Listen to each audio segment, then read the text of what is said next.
So this afternoon, I'm going to be speaking to you on living peacefully with children. I'd like to present to you what I believe as being fundamental on this issue, and hopefully we will have some good discussion afterwards. Okay. So the great about Montessori is that she never really minced her words. She describes the formative years of a child's life, right from the moment of birth, as a battleground where a real conflict, a ceaseless war, she says, has been going on in impenetrable secrecy for countless generations. Dr. Montessori claims that the adult and the child are locked in a secret struggle which is becoming increasingly violent. What happens to the child who finds himself in just such a battleground? Exactly what happens to the adult who finds himself caught in an adult warfare where the war victim survives by adjusting to the aftermath of the destruction that is being brought on by the war, that moment in time which we choose to call peace. Likewise, the child who desperately needs to be loved and accepted adjusts and adapts his emotions to the situation, thereby assuring his physical and psychological survival. Since the child is totally dependent on his parents, he quickly learns to comply with his parents' wishes, to suppress his own, to remain silent, to withdraw, forgive, and believe everything that the adult says, burying deep in his subconscious a life force that cries out to express itself, but is fatally frustrated. The true self disappears, for the child becomes subject to the adult. He must conform to his expectations and respond to his orders. The adult is his master, a tyrant, free to offend the child, to humiliate, to judge, to hurt his feelings, to speak ill of him in front of him. The child counts for nothing. He is born into the world, and the grown-up to him is big and powerful as a god. The adult is his creator, his providence, the dispenser of punishments. No one is so utterly and wholly dependent on another as the child is on the adult. The child pays a big price for this adaptation, for when he reaches adulthood, we will recognize in him both the destruction caused by the battle he has had with the adult, as well as the painful adjustment he has had to make in order to establish some form of peace. These are the scars that we carry in us, scars of the battles fought when we were weak and vulnerable, battles to which we succumbed in order to survive, battles in which humanity is ultimately the loser. Dr. Montessori states how disturbed she was to discover that an adult human being with such a huge capacity to love and express compassion and kindness should at the same time be the one to mistreat the weakest of all human beings to such an extent that the scars remain for life. In most instances, our parents have done this unknowingly, unconsciously, because they too, as children, suffered the repressed emotions of their own parents. The cycle is evident. A small child is hurt, and this pain is not acknowledged. The child fails to react to this suffering with appropriate anger, and everything is forgotten. The stored up anger, however, is discharged later in life, either by directing it onto others or against oneself. The renowned Swiss psychoanalyst Alice Miller suggests how we can break out of this locked intragenerational repetition of doing to our children as we have been done by. In her book, For Your Own Good, she says how important it is for the child to experience either once at a critical stage in its life or on a more regular basis what she calls a helping witness. Someone, she says, who acts with kindness toward the child and who somehow, by looking into the child's eyes, shows the child another way to live and another way to be. One who understands that the environment, not the child, is at fault and acts as a counterweight to the cruelty or neglect a child experiences. This helping witness can be anyone: a teacher, an aunt, a grandfather, a parent, a friend, a total stranger. All that is needed is an attentive listener who will not talk, criticize, express an opinion, make a comparison, or even preach, but will simply listen to a story with compassion, kindness, and acceptance.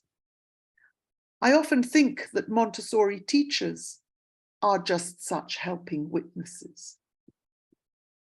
I believe we have all encountered at some stage just such a helping witness who enabled us to see the world differently and unknowingly taught us that we are also worthy of some kindness.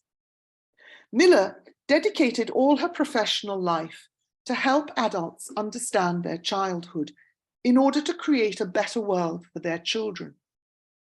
By encouraging a degree of self-awareness, by expressing emotions and memories for which for so many years have been held in the dark subconscious, the adult can be released and freed, and thus put an end to the ceaseless war between adult and child, putting an end to this destructive cycle.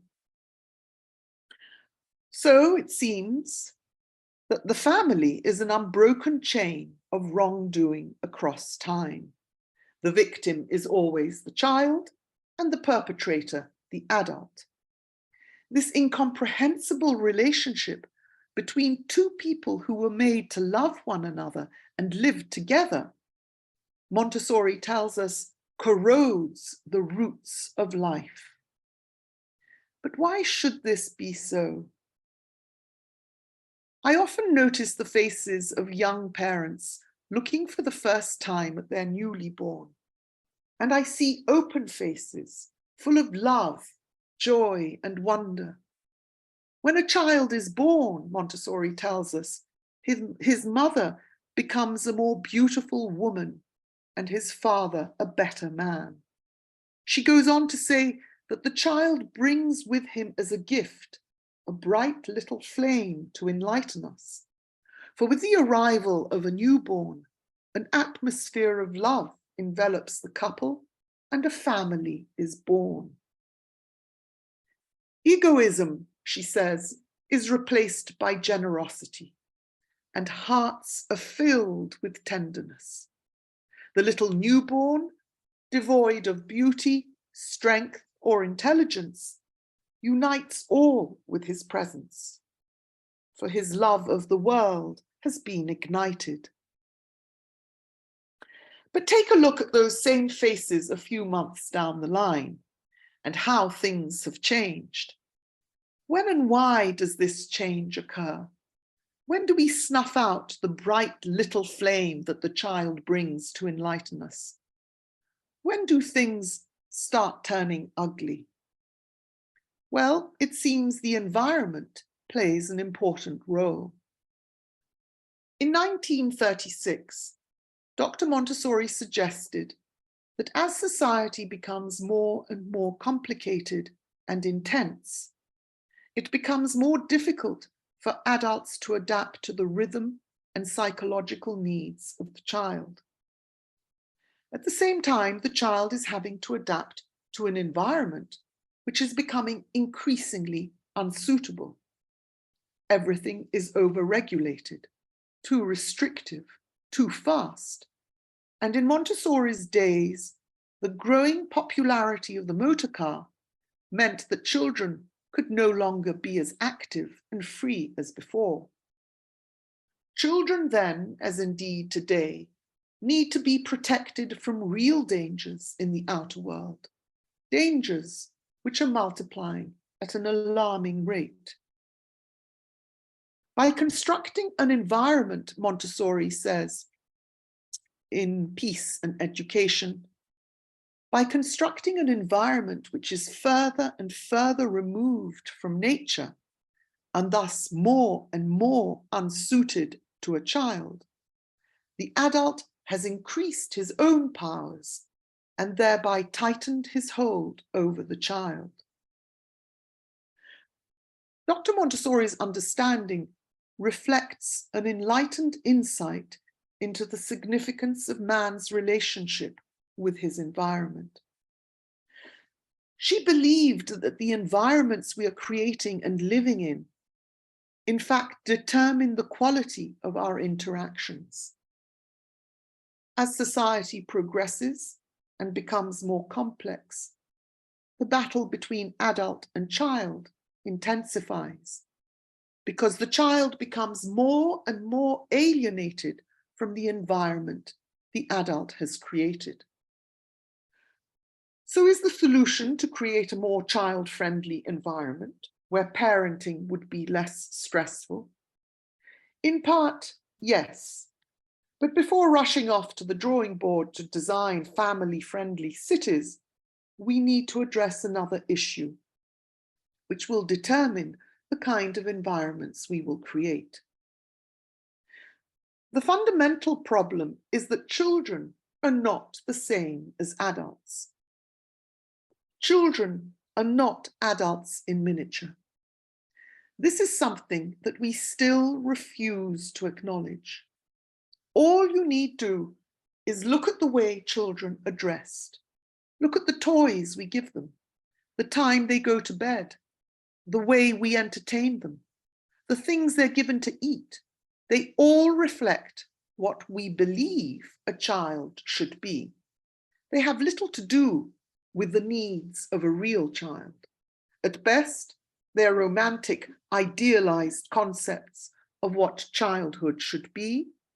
At worst, they are thoughtless parodies of adults in miniature, created by advertisers and manufacturers intent on developing the consumer market. It is an issue central to the way we relate to children. Be it as parents or teachers, we need to confront it if we are to have happier families and better schools. We need to focus on two things. First of all, every child has a life that is its own. Our children do not belong to us. They are not an appendage, an extension, or an accessory. We need to remind ourselves of this constantly and refrain from any attempt to live our life through theirs. Such desires obscure the clarity of our mission as parents or teachers. Secondly, the work of the child is very different from the work of the adult. The work of the child is to create the adult. This is not just a question of learning, but it requires that the child actually incarnates the qualities and characteristics that he sees in the adults around him. The adult or parent, on the other hand, has a very different task. His work is also creative, but of another kind. He is working on the external environment, which he needs to transform through his intelligence. The work of the adult parent and the child, therefore, is very different, and yet they are interdependent and complementary. The adult is master in one sphere, the child is master in his own sphere. They are both kings, Dr. Montessori writes, each with his own kingdom. The problem is that the adult parent fails to recognize the kingdom or the work of the child. The adult is blind. The work of the child is different from his. That is all he sees, and as a consequence, all he notices are mistakes. So all the child does is constantly being corrected. As we know, the work that the child has to do, particularly in the first months of life, involves activity. Lots and lots of activity. Endless activity. There is no stopping. The child never sits still. It seems that above all else, it is this natural activity of the newborn that aggravates and upsets all those adults who are used to a more inactive life. Hence, according to Montessori, when the established order of the home is disturbed, it becomes necessary to wage war, and the family becomes the battleground. Progress will be made only when the adult recognizes that the child's work is significant, and only when the adult comes to accept the child as he really is, no longer believing that he must be molded to suit society's wishes. Only then, Montessori tells us, will the fundamental framework for harmony among mankind be established. So it seems the family has a lot to answer for. I grew up with many models of what family life could be or should be like. In my days, it ranged from the Flintstones, the Beverly Hillbillies, the Addams Family, Sound of Music, and of course, Mary Poppins. As you can imagine from all these films, I had many expectations and great hopes about my family, but my family never seemed to match any of those I had dreamt of. At first, I thought it was just my family that was dysfunctional. But when I started working with children, I realized that all families suffered from the same sickness. I came to see very clearly how our family experiences were reflected in our interactions with children. I began seeing children mirroring the behavior of their parents. And when I talked to their parents, I came to recognize from their eyes the moment when we were no longer talking about their child, but about themselves. I caught myself several times in class when trying to soothe a child who had been humiliated and to restore its dignity, that it was my humiliation I was trying to soothe, and my own dignity and self-worth that I was in fact trying to restore after all those years.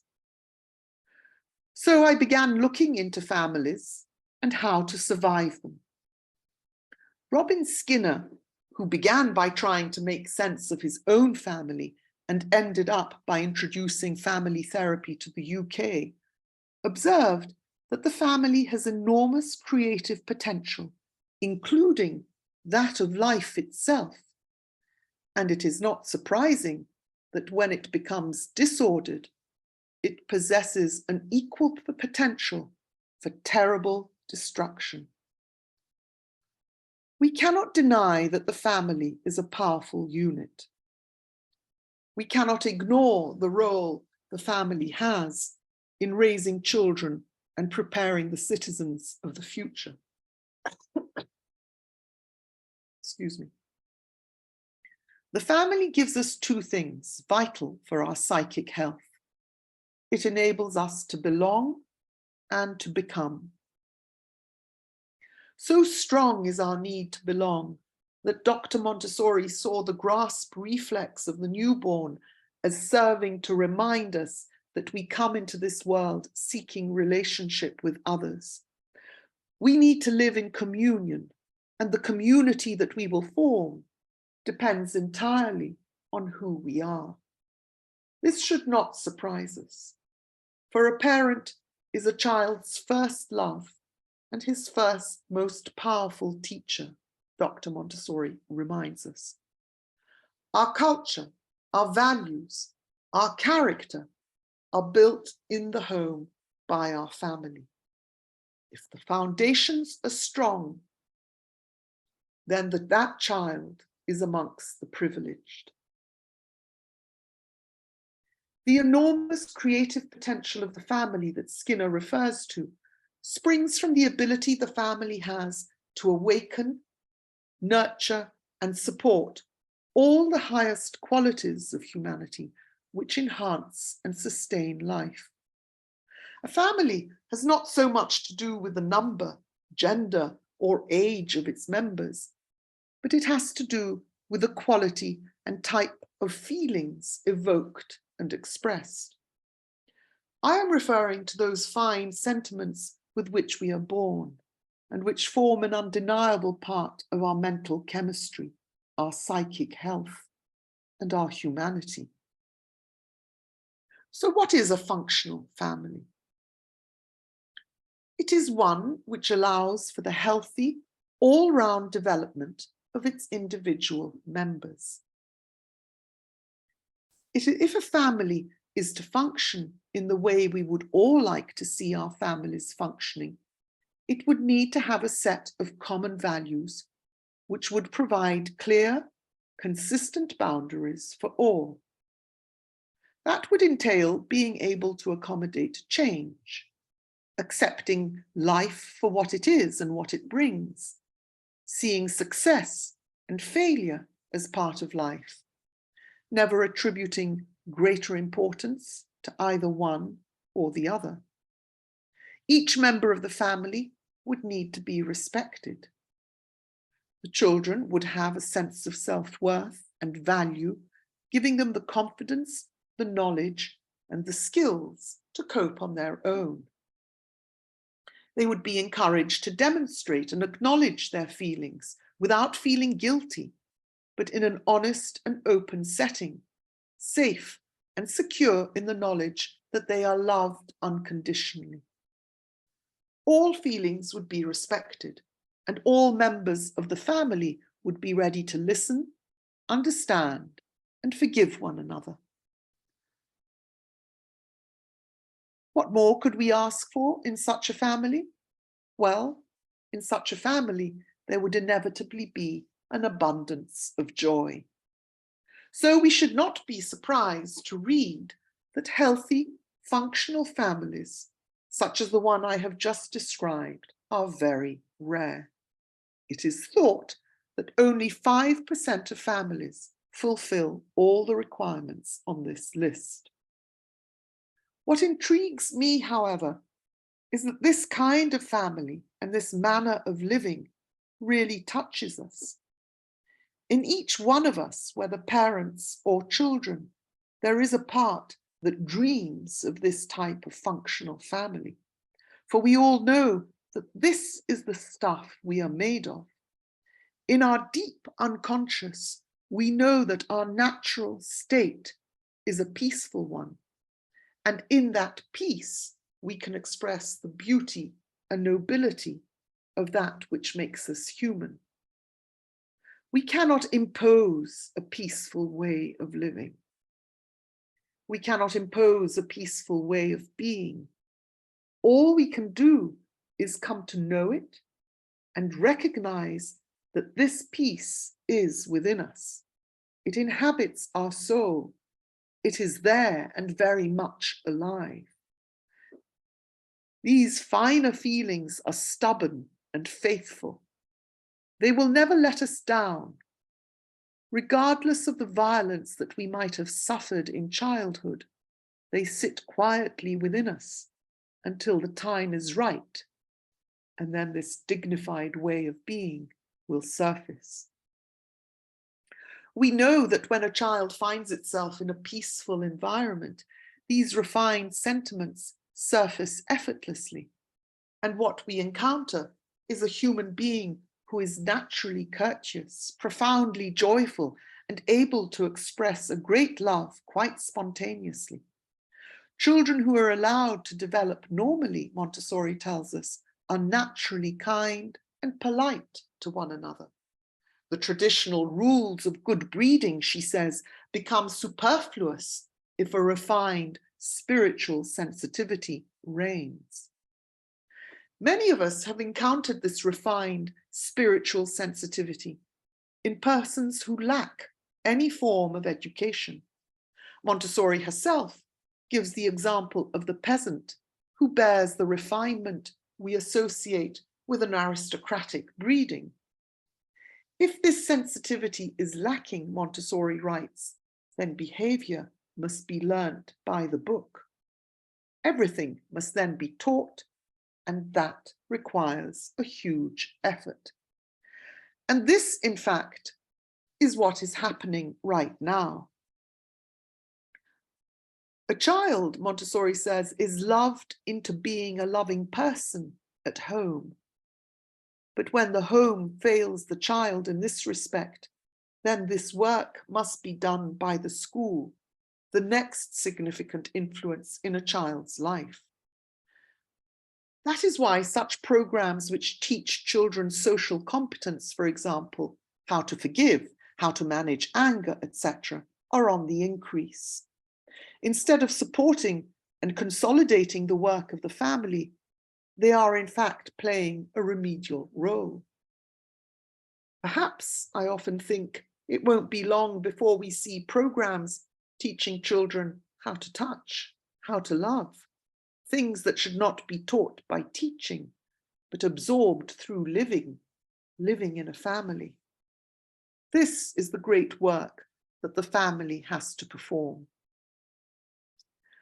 Life is not a battleground, Satish Kumar reminds us. Rather, life is a ground of symbiotic relationships where even battles and conflicts have a place, as do compassion and harmony. The family, in effect, is a small arena, an arena a child enters and in which many raw emotions rage without hesitation.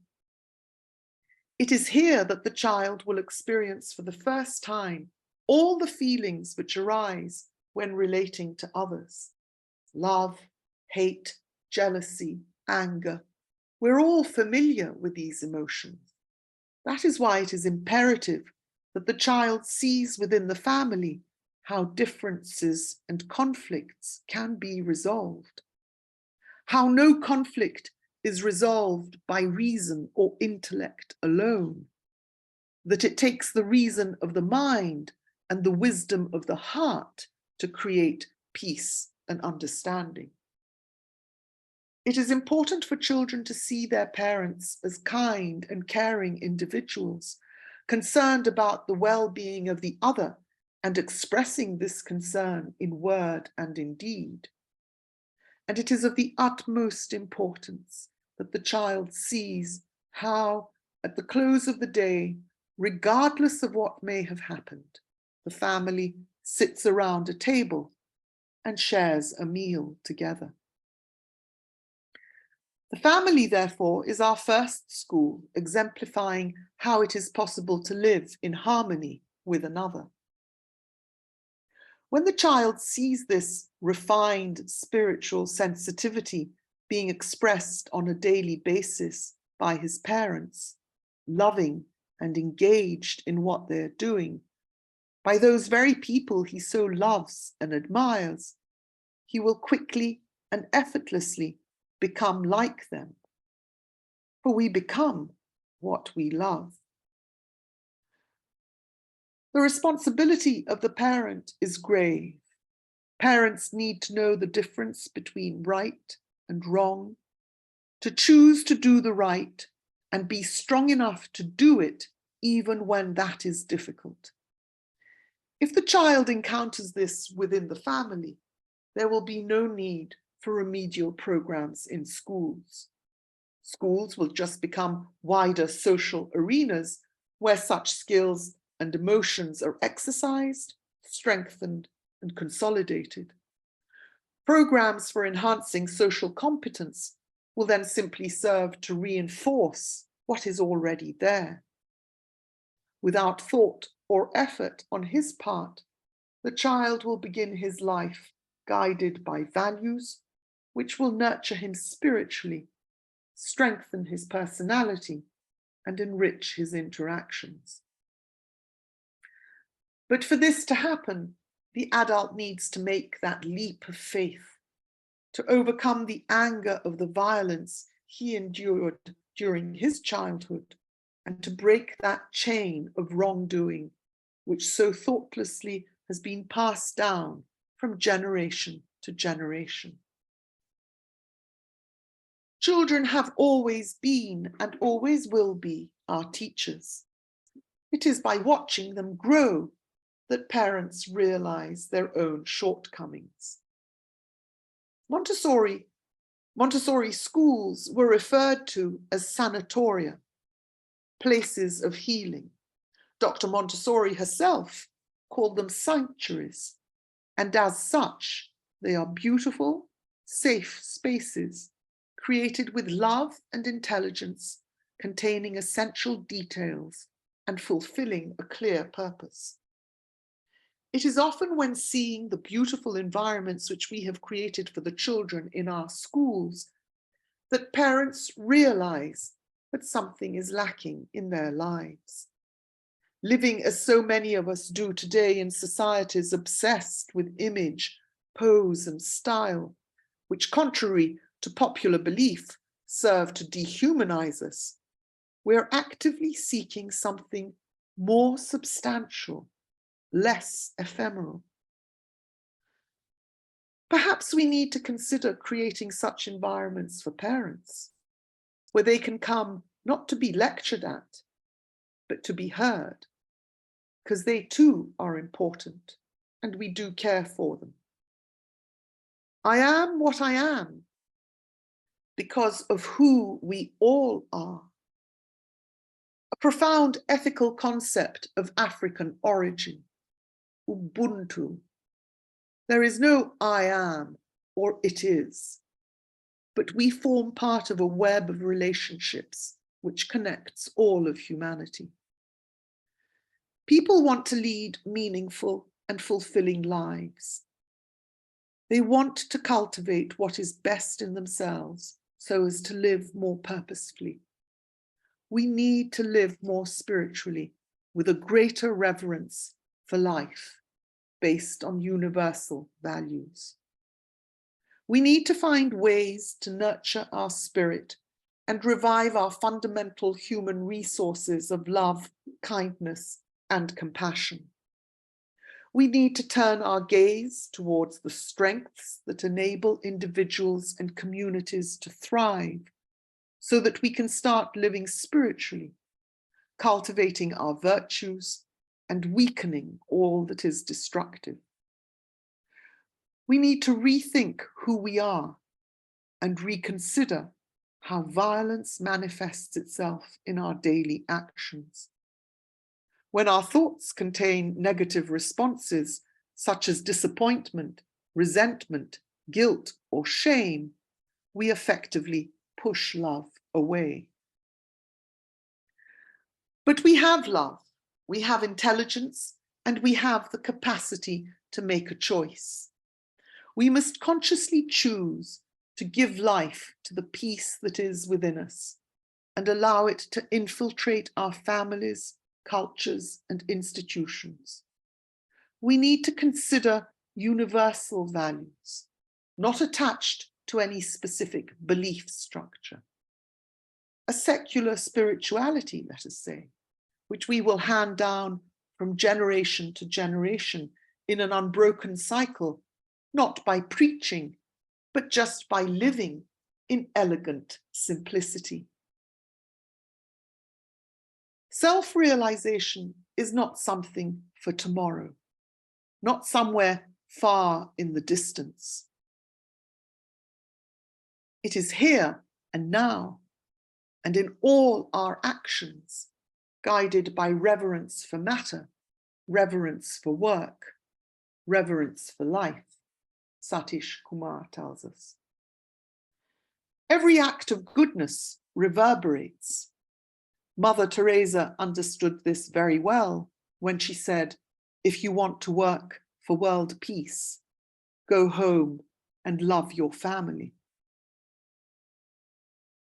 Take care of this child, this life, Montessori wrote, this life which has the possibility of bettering all life. It is a great thing to do, yet so simple. Thank you very much.